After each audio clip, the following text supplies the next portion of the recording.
is Kevin Booth, my good friend, formerly of Texas, now a wicked Californian.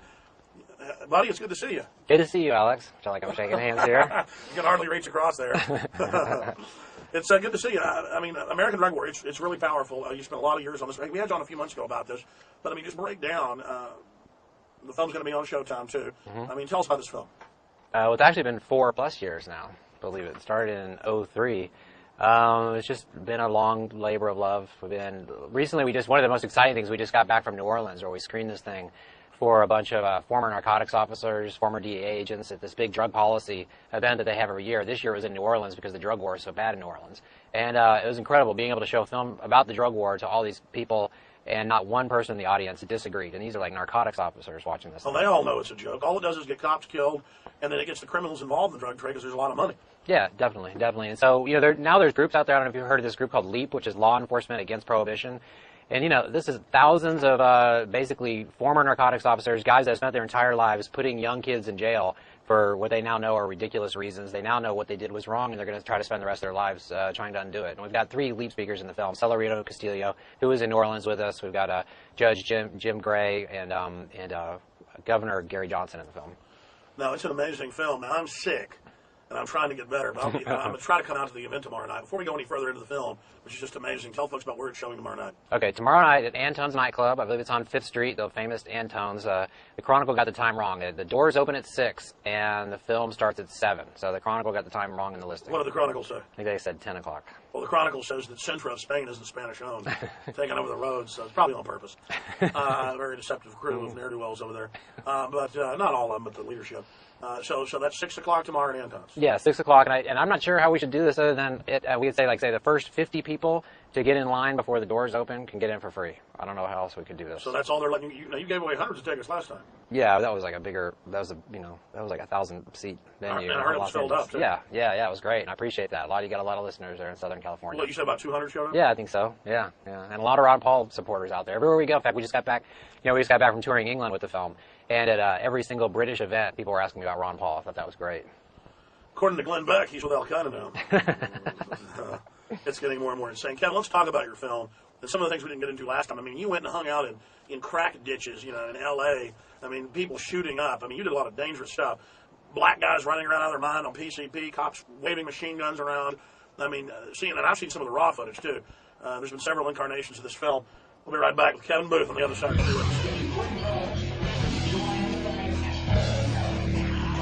Kevin Booth, the director and producer of American Drug War. What do you think the establishment is going to do now that in every major poll, upwards of 70% of Americans know that drug prohibition is a joke? I mean, you have the big pharma and half the TV ads during the nightly news and magazine ads for psychotropic drugs, Ritalin-type drugs, whose molecular makeup is much more toxic and much more addictive and much more powerful than even these illegal narcotics that absolutely are bad news. I mean, you say drugs pretty much kills your brother. You say alcohol pretty much kills your parents. You talk about that in the film. I knew your parents, really liked your parents, been for many years, great people. It just seems like yesterday we were out at the ranch hanging out with them, and they're gone. And then the statistics where you're hundreds of times more likely to die of alcohol or prescription drugs, they don't care, though. And then, they do grab young kids. The first time they're caught with cocaine, it's 5 years in prison. And I'll talk now, a lot of cops are waking up, but some of them are just like, no, drugs are evil, I got to get them. Look at all the crime they create. They got it backwards. It's that they make it illegal, then that grows the crime, as alcohol prohibition. I mean, that's a no-brainer. So what is the establishment? And your film really covers this in a great way. It's a masterpiece. I mean, I saw it 2 years ago and didn't think what you'd done. I thought it was good, but and then I saw it a year ago. And I thought, well, this is really, and now the new one is just amazing. This whole metamorphosis, and I guess real works of art take this long to do. So much shooting. But what is the establishment going to do as this revelation is understood? If here they are pushing deadly drugs on people, and then with the other hand trying to imprison everyone, and then the government stops shipping all the drugs in. Yeah, I don't know. I don't know what they're going to do. I mean, it just, all I know is that even when what's so weird about it is that when you talk to any of these people, it's like a groupthink thing. When you get a cop or anybody alone by themselves and you ask them, do you really think marijuana should be illegal? They'll never, ever say, yes, I do. It's only when they're all packed together, these drug warriors, that they can say that. And the marijuana equation is very important to this because and this is an important statistic in the film, that 85% of all American drug users, or all Americans that use illegal drugs, okay, 85% of all Americans that use illegal drugs only use marijuana, okay? So if you remove marijuana from the equation, the entire drug war is going to crumble. 85% of their drug war is gone. Yeah, they're going to lose everything. So they have to keep marijuana. So they have to, and that's why they have to keep pushing that marijuana belongs in Schedule 1 alongside of things like PCP and crystal meth and crack cocaine, which is absolute insanity. And everybody knows it. And you've got this herb that grows out of the ground. People have been using it for thousands of years throughout history. All it does is make you sit on your butt and eat pizza. And it's also proven that they've yet to ever come up with anything that deals with the side effects of chemotherapy or AIDS treatments or any of these type of things as good as marijuana does. I mean, basically, when people get sick, like when my dad got cancer, when Bill got cancer, it's the same thing. People can't eat. They lose their appetite. And they've yet to come up... Did your dad smoke pot when he was... No, he couldn't because he was in Texas. That's just it. He thought it was... Yeah, exactly. He wouldn't. Yeah, he didn't want to have anything to do with it. You know, if he had been in California and had grown up in a different era, maybe it'd have been different. I don't know. It was sad to watch him go through that thing and knowing that there was like a better medicine for him out there, he wouldn't even try it. But, you know, they've yet to come up with anything that would work as good as cannabis for people that need help with their appetite. I mean, it's just, you know, it's sad. Well, a whole bunch of states passed laws saying that you could have it for medical reasons, and the feds said, no, no, no. Well, you know, that's right. I live in Southern California right now, and it's a very crazy thing because it's a perfect example of the federal government being out of step with the state government. I mean, even the local law enforcement, even the LAPD is not against medical marijuana, and the DEA will keep pushing these same myths down your throat, such as, well, wherever these medical marijuana dispensaries go in, it's going to be like crime-riddled neighborhood. No, that's the liquor store. The liquor store is where that happens. Wherever these medical marijuana clinics go in, it's like having like a high-class Starbucks. These are rich, you know, clean, nice, safe places. You know, it's just crazy. It brings a lot of money into the community, and you know, there's no crime related to medical marijuana. It's just absolutely ridiculous. And the other fantasy that the DEA keeps talking about lately is that marijuana these days is 30 times stronger than it was back in the 60s and 70s. Well, first of all, it's funny because the people that I know that use medical marijuana back in California, a lot of them are actors, lawyers, doctors. You know, these people live good lives, and they use this very, you know, clean grown stuff, and it's people that smoke the crummier stuff that are like the cliche of the guy that sleeps on his couch and doesn't get anything done all day. So it's like the crummy weed that's from Prohibition, and basically Prohibition is what's causing everybody. Yeah, that's because it has a different type of THC effect. Yeah, exactly. It's actually different, and people don't know that. You know? Yeah, but it's just the real weed heads do know that. Yeah, but it's Prohibition that causes everybody. I mean, basically one of the points in the film. I mean, I make a point in the film that crystal meth is the modern day moonshine, because what did you have during the years of Prohibition? People are going to do whatever they can to get high or to get a buzz. You're not going to stop people from wanting to change their reality. They've done it since the beginning of time. They always will. If you just take things away, people will just start eating dirt or just whatever they can to make themselves feel different. So when you take away everybody's, like, you know, the natural things that God left growing naturally on this earth, the things that have a bunch of chemicals. Exactly. So you've got kids making crystal meth, which is it's a possible. There's nothing else that could be any worse than having kids mixing up dangerous chemicals and smoking it and injecting it. I can't think of anything worse. Now that's only one facet of your film. You break down the numbers, and you have conservative numbers. They're still amazing. The numbers I've got are even worse.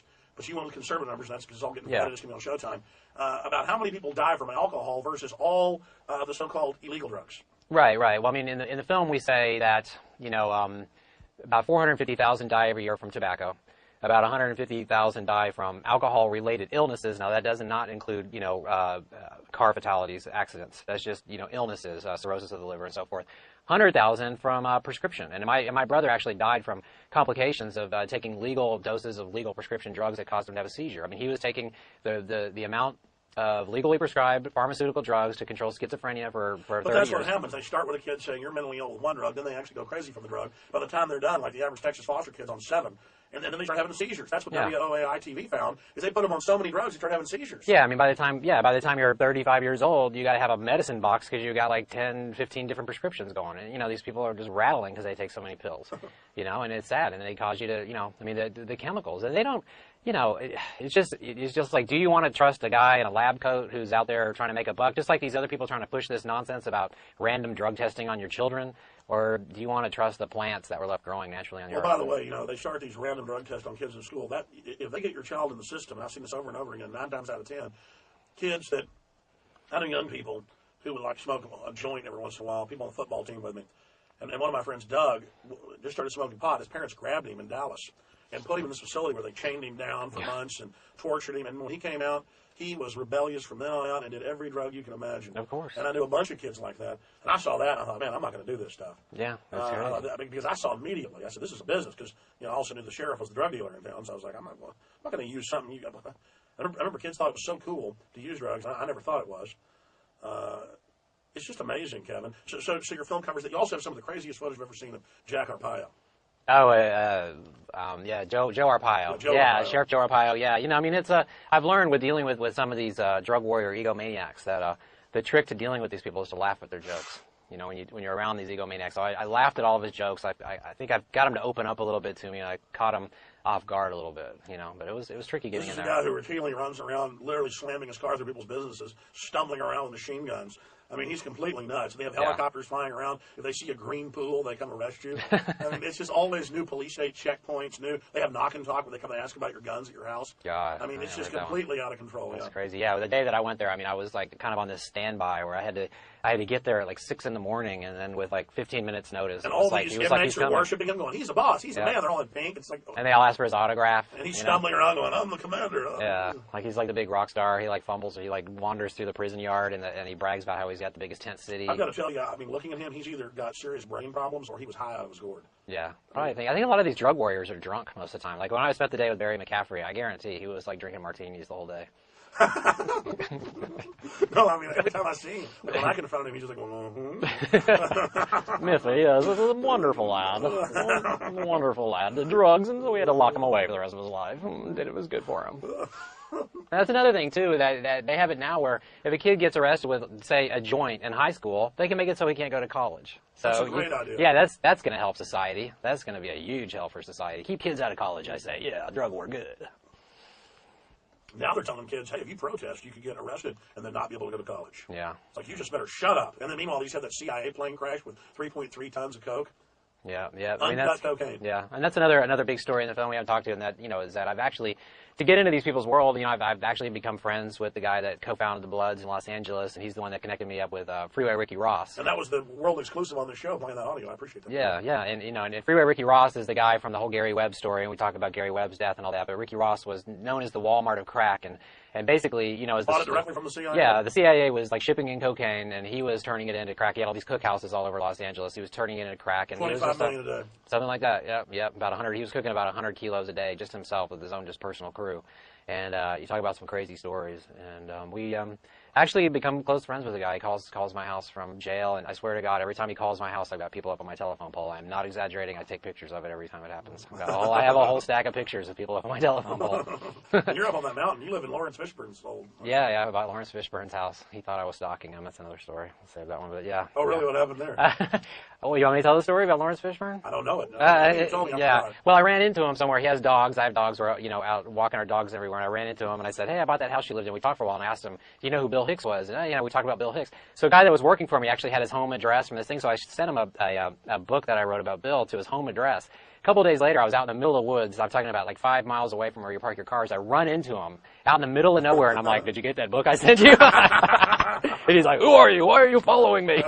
What did he say? And then I actually ran into him again in another place. And by that time, I had to just pretend like I didn't see him. It was just like he thought I was stalking him, yeah.